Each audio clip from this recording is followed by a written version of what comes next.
Finally, after weeks of waiting, both of my brand new Samsung Galaxy foldable screen devices are here, and it's time to unbox them. Now, I have yet to be noticed by Samsung, so they did not send me these. I purchased these with my own money. This one cost me about $2,000, and this one cost me about $1,100. Notice me, senpai. Samsung, please. I would love to save some money. That being said, I wanted to buy these regardless, whether they gave them to me or not, because these are phones that I'm really excited about. Every year, for the last like 2 or 3 years, I've been reviewing the new Samsung foldable phones, and I think in a lot of ways, they're top of the market. Well, not always. I guess Motorola kind of sometimes has the flip phones beat, but we'll see what happens with the brand new Flip 7 and the brand new Fold 7. You've probably seen a ton of videos on these phones already just because everyone has already gotten their hands on them, but I'm really excited to check them out. Today is just an unboxing, giving you guys my first impressions, and then in the next couple days, or probably next couple weeks, I'll be dropping a full review of both of these phones. So make sure to stay tuned for that. Subscribe if you haven't yet. But with that being said, let's dive right into this unboxing. So we're gonna start things off first with the Flip 7. This is the smaller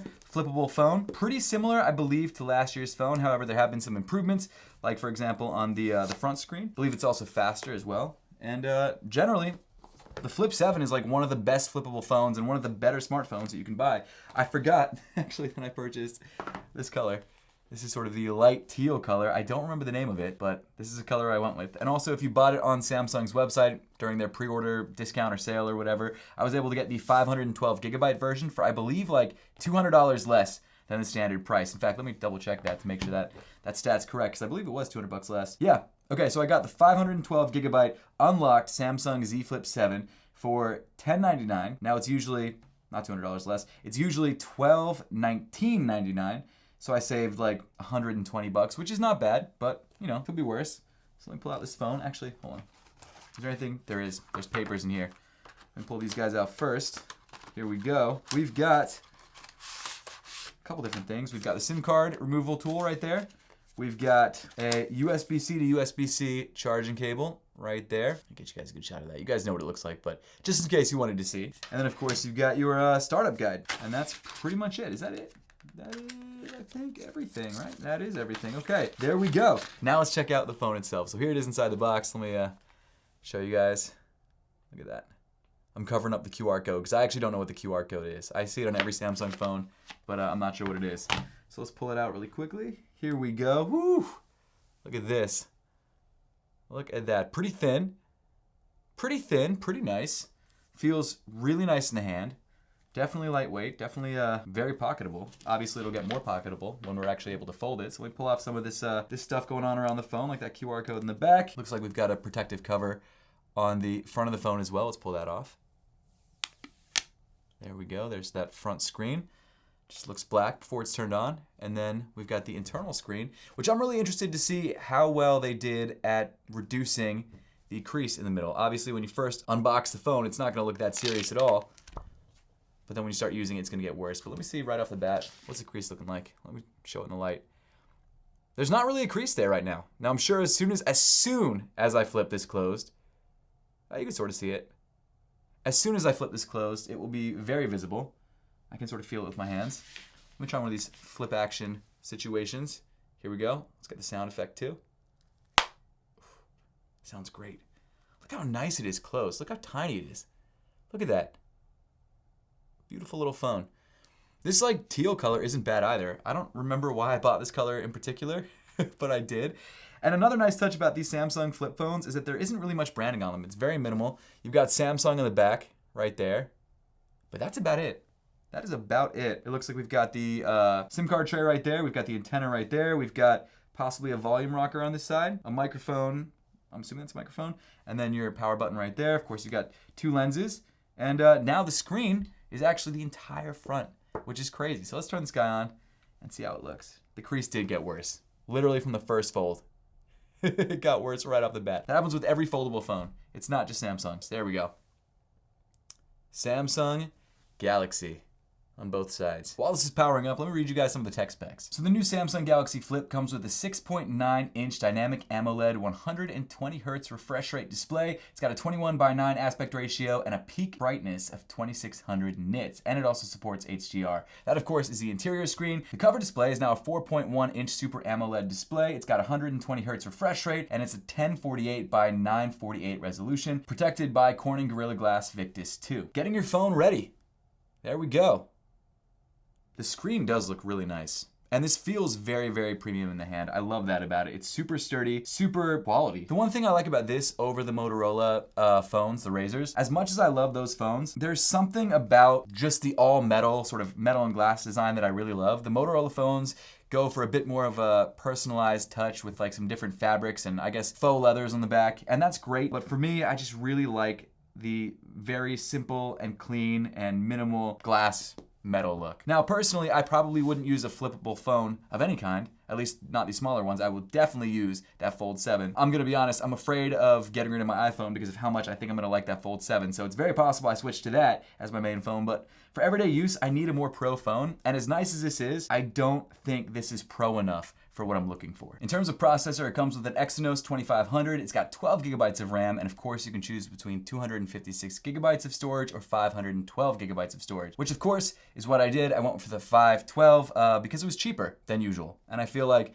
worst case scenario, I don't like this phone. If I'm not gonna return it, I could sell it and make more than I would have if I had bought the 256. So as far as the cameras go on this phone, you've got two, obviously. You've got a 50 megapixel standard main camera, and then you've also got a 12 megapixel ultra wide. And I've talked about this a bunch. The reason I love flippable phones is for vlogging because it allows you to kind of film yourself with the full resolution camera like this. You've got a full viewfinder right there, which I think is amazing. And then you've also, of course, got a, I believe, 10 megapixel camera right there. At least that's what the computer's telling me, 10 megapixel. It's fine. There's not a lot of situations other than like face unlock that I'd ever see myself using this camera. Even for video calls, I kind of like the idea of like putting this in tent mode and just kind of filming myself like this. So as far as battery life, this apparently has a 4,300 milliamp hour battery, and it's got 25 watt charging. Of course, got wireless charging, things like that. So it's a pretty standard phone when it comes to just general like premium higher end specs. It is a more expensive phone. Like I said, this particular one is priced at $1219 regularly, so, or $1220 realistically. It's not a cheap phone, but it does feel very premium in the hand. The battery life is decent. The cameras look nice. It is thinner than the older one. And if you really want the older one, you can buy a more expensive version of the older one by getting the Flip 7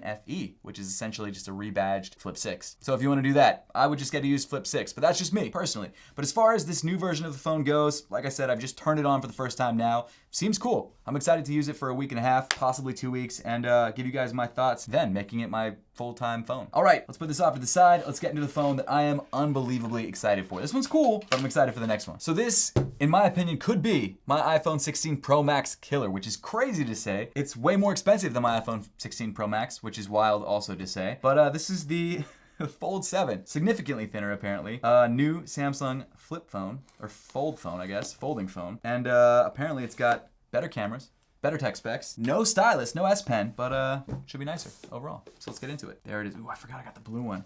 So of course, you've got the paperwork on one side. I'm assuming it's also the USB-C cable. Let's double check. You've got, yes, your USB-C cable in there. USB-C to USB-C, quick start guide, and then of course, SIM card removal tool right there. And then you've got the phone itself, and wow, look at this blue color. This is sick. Look at that. Oh my gosh. That's beautiful. Okay, pull off this little QR code thing. I'm assuming that's a serial number, but I'm not totally sure. I've never actually double checked. If you guys know, let me know in the comment section down below. But here we go, moment of truth. Wow, it is thin. Oh my gosh. You can't really tell it here because, well, there goes the protective cover on the front of the screen. You can't really tell because of that protective cover. But now that it's off, let's pull off the protective cover on the back here. Look at that. It's beautiful. This is a beautiful, beautiful phone. Oh my gosh. Just check that out. Wow.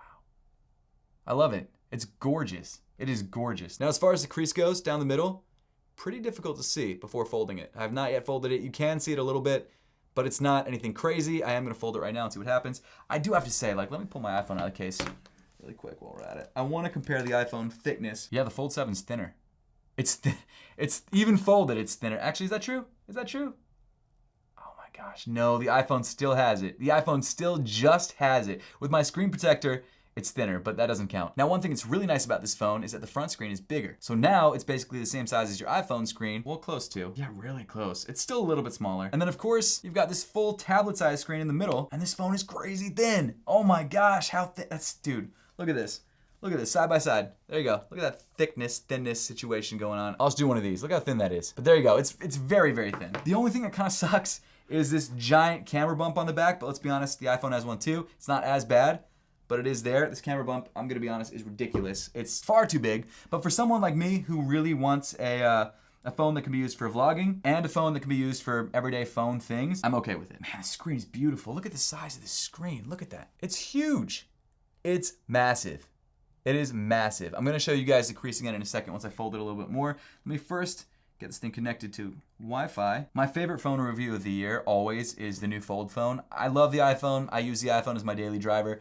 I'm used to the iPhone every year. It's not that different. As much as I like that phone, and that's generally the phone that I would pick over anything else, the phone that I'm always most excited about using is the new Fold phone. Last year's Fold 6, I really liked. I liked it a lot. It wasn't good enough though to make me switch from my iPhone. So I'm interested to see if this does it. I think there's a chance. I really think there's a chance. Okay, so while this is setting up, let me go over some of the tech specs. So the cover display on the new Samsung Galaxy Fold 7 is now 6.5 inches, and it's a dynamic AMOLED 2X display with 120 Hz adaptive refresh rate. It's 2520 by 1080 resolution, and it looks incredible. The inner display is an 8-inch AMOLED with, of course, 120 Hz adaptive refresh rate. It's 2184 by 1968. Of course, the resolution's wonky because the size is wonky. The cover display is apparently protected by Corning Gorilla Glass Ceramic 2. The inner display obviously is significantly more fragile, so it's not going to be as durable. So I think in a lot of cases when people want to use these phones, they're going to want to maybe use them on the train closed. As far as processor and memory goes, you've got a Snapdragon 8 Elite for Galaxy chipset. You've got 12 gigabytes of RAM, 16 gigabytes of RAM in the 1 terabyte version. I did not opt for the terabyte version. I believe I opt for the 512. You know, let me check. I'm not sure actually. I got the 512. 512 for $199.99. Originally $2,119.99. So it's that same $120 discount we got on the Flip 7. Not the best, but not the worst. I don't want to know what the price was for the 1 terabyte. I'll look it up for the review, but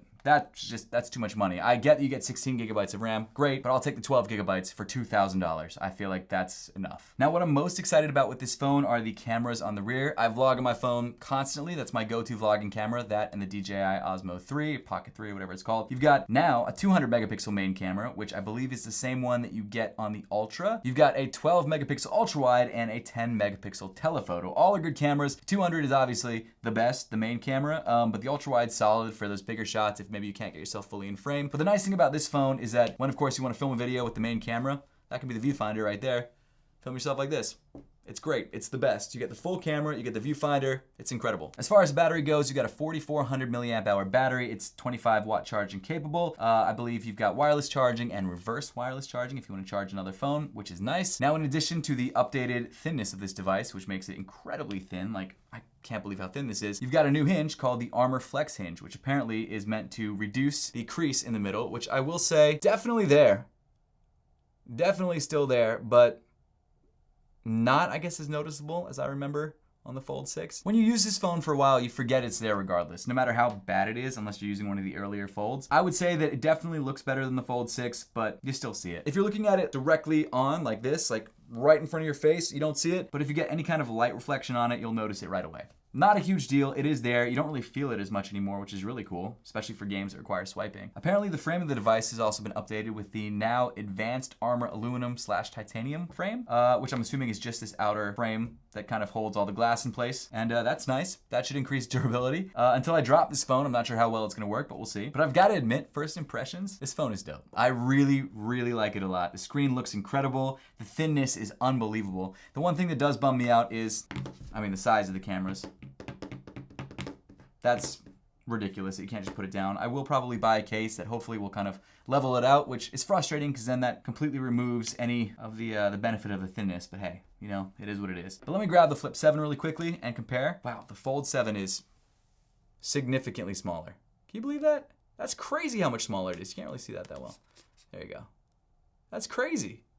Also the color, fire. This blue color, fire. But yeah, I am really excited to test out both of these phones for the next couple weeks. Let me know in the comment section down below if you have any questions that haven't been answered by other reviewers. I'll try and answer as many questions as I can in the upcoming reviews. Also, let me know which one of these phones you prefer. Which phone would you seriously consider picking up? Keep in mind the price. This phone is amazing, and I think most people would probably pick this over this, but it's also double the price. Let me know those thoughts in the comment section down below. Make sure to subscribe if you haven't yet, and I'll see you all in the next one.